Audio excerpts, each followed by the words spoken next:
ایاک نعبد ایاک نستعین اشہد ان لا الہ الا اللہ، اتنے بڑے وعدے جو قول و قرار کیے، ان وعدوں کی حفاظت کرنا، اور پھر وہ جو ساتر پاک صاف ستھرا لباس پہنا تھا، اس ساتر لباس کی حفاظت کرنا، جو پاکی طہارت وضو کے دوران کی، اس پاکی اور طہارت کی باقی زندگی میں بھی حفاظت کرنا۔ اللہ کہتا ہے نا ان اللہ یحب التوابین و یحب المتطہرین، کہ اللہ کو تو پاک صاف لوگ محفوظ پسند ہیں، تو اپنی پاکی اور طہارت کے طریقوں کی باقی زندگی میں بھی حفاظت کرنا، اور پھر جو وقت کی تربیت نماز نے پنکچویلٹی کی اس کی حفاظت کرنا، نماز نے جو عاجزی، جو بندگی، اوبیڈینس اور انکساری کی تربیت کی، اس کی حفاظت کرنا، نماز نے جو ضبط نفس، جو ضبط لسان، سیلف کنٹرول، زبان کو کنٹرول کرنے کی جو تربیت کی، ان تربیتوں کی حفاظت کرنا، اور پھر کیا، نماز میں صرف اپنی نہیں، کیا ہے اپنے ماتحتوں کی نماز کی حفاظت کرنا، وہ جو انڈر انفلوئنس ہیں، جو زیر دست ہیں، جو اولادیں ہیں۔ یاد رکھیے گا نابالغ بچوں کی نماز کا حساب والدین سے ہے۔ اگر گھر میں مرد موجود ہے تو باپ سے اپنے نابالغ بچوں کی نماز کا حساب ہے، لیکن اگر مرد گھر میں قوام موجود نہیں ہے تو حدیث کے الفاظ ہیں نا، تم میں سے ہر شخص راعی ہے، ہر راعی سے اس کی رعیت کے بارے میں سوال کیا جائے گا۔ مرد اپنے گھر کا راعی، اور مرد کی عدم موجودگی اور غیر موجودگی میں عورت گھر کی راعی ہے۔ تو مرد اگر گھر میں نہیں ہے تو باپ کی ایبسنس میں پھر ماں سے ان نابالغ بچوں کی نماز کا سوال ہے۔ اگر نابالغ بچے نماز نہیں پڑھتے تو حساب بھی ماں باپ سے اور گناہ بھی ماں باپ کو ہے، لیکن بچے جب بالغ ہو جاتے ہیں اور نماز نہیں پڑھتے تو پھر حساب ماں باپ سے تو نہیں ہے، لیکن اگر بالغ بچے نماز پڑھتے ہیں تو انشاءاللہ اجر جو ہے وہ والدین کو جنہوں نے تربیت کی یا رول ماڈل بنے۔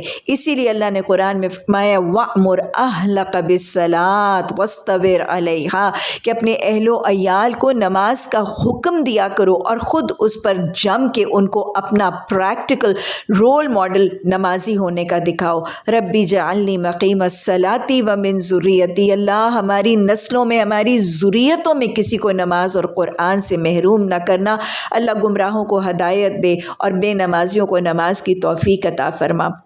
اور پھر اللہ نے فرمایا کہ کس نماز کی مخصوص طور پر صلاۃ الوسطیٰ، صلاۃ الوسطیٰ سے مراد عصر کی نماز ہے، کیونکہ اگر اوقات نماز کا بھی دیکھا جائے تو 2 نمازیں فجر اور ظہر کی اوپر اور 2 مغرب اور عشاء کی بعد میں۔ اور ویسے بھی حیات طیبہ کا وہ واقعہ بھی آتا ہے کہ غزوہ خندق میں جب پہلے دن وہ غزوہ خندق کھودی گئی تھی اور مشرکین اور یہود کا لشکر آیا تھا، تو خندق کی حفاظت پر جو مامور صحابہ تھے وہ اتنے مصروف ہو گئے کہ نماز عصر کی چھوٹ گئی۔ حضرت عمر نبی صلی اللہ علیہ وسلم کی خدمت میں حاضر ہوئے اور تذکرہ کیا کہ یا رسول اللہ صلی اللہ علیہ وسلم، میری عصر کی نماز فوت ہو گئی، اور آپ کو بھی بشری تقاضوں پر بھول چوک کا معاملہ ہوا اور آپ کو یاد آیا، اور آپ نے فرمایا عصر کی نماز تو ہماری بھی چھٹ گئی۔ اور نبی صلی اللہ علیہ وسلم کی نماز سے محبت اور عصر کی نماز سے محبت، وہ جو آپ نے فرمایا جعلت قرۃ عینی فی الصلاۃ، کہ نماز میں تو میری آنکھوں کی ٹھنڈک رکھ دی گئی ہے۔ عصر کی نماز فوت ہوئی تو آپ نے،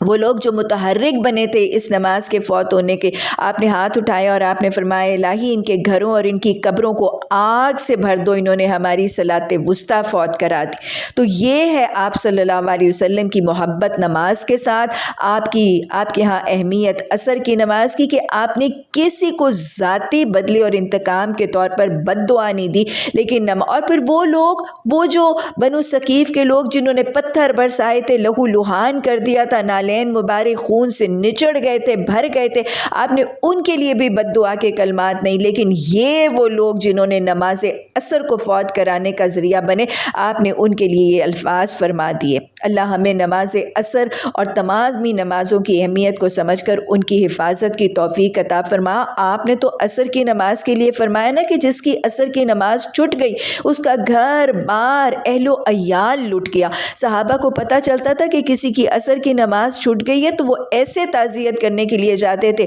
کہ جیسے کسی کا کوئی عزیز یا رشتہ دار فوت ہو گیا۔ اللہ ہمیں سمجھنے کی توفیق عطا فرمائے۔ آج معاشرے کے اندر عصر کی نماز کا وقت ہے وہ جس کی حفاظت کا اللہ مخصوص حکم دے رہا ہے، جس کے پیچھے اللہ نے قرآن میں قسم کھائی ہے والعصر، جس کے پیچھے اللہ نے ایک سورہ عصر کا نام رکھا ہے، یہ وہ نماز ہمارے گلی کوچوں میں حال ہے کہ شاپنگیں ہو رہی ہیں، بریڈیں لیسیں ڈائنگیں ہو رہی ہیں، اور حی علی الصلاح حی علی الفلاح مؤذن پکارتا ہے، نہ دکاندار ہلتے ہیں، نہ خواتین ہلتی ہیں، نہ بازار میں کوئی ٹس سے مس ہوتا ہے۔ ارے لٹ گیا تمہارا گھر بار، ادھر ٹیوشن سینٹرز کے باہر ماں بیٹھی ہوئی، اندر بچہ بیٹھا ہے، لٹ گیا تمہارا گھر بار، اہل و عیال، عصر کی نماز چھٹ گئی۔ آپ نے فرمایا یہ منافق کی عصر کی نماز ہے کہ وہ سورج کو تکتا رہتا ہے، اور پھر جب سورج زردی میں آتا ہے تو اس وقت اٹھتا ہے اور نماز کیا پڑھتا ہے، 4 ٹھونگے مارتا ہے، اللہ کو کم یاد کرتا ہے، یہ عصر کی نماز ہے۔ پھر اس کے بعد آیت نمبر 239 میں اللہ نے بیوہ کے لیے وصیت کا حکم کیا ہے، لیکن ہمیں قرآن میں پتہ چلتا ہے کہ عقیدہ نسخ کے حوالے سے ما ننسخ من آیات او ننسیھا ناتی بخیر منہا و مثلہا، یہ آیات جو ہیں بیوہ کے لیے مال کی وصیت کے حوالے سے سورہ نساء میں جب ایک بیوہ کو اس کے شوہر کے مال میں سے حصہ اس کی وراثت کے طور پر دے دیا گیا تو مفسرین قرآن کے نزدیک یہ آیات منسوخ ہیں۔ اللہ ہمیں قرآن کے احکامات کو سیکھنے، سمجھنے اور سمجھانے کی توفیق عطا فرمائے۔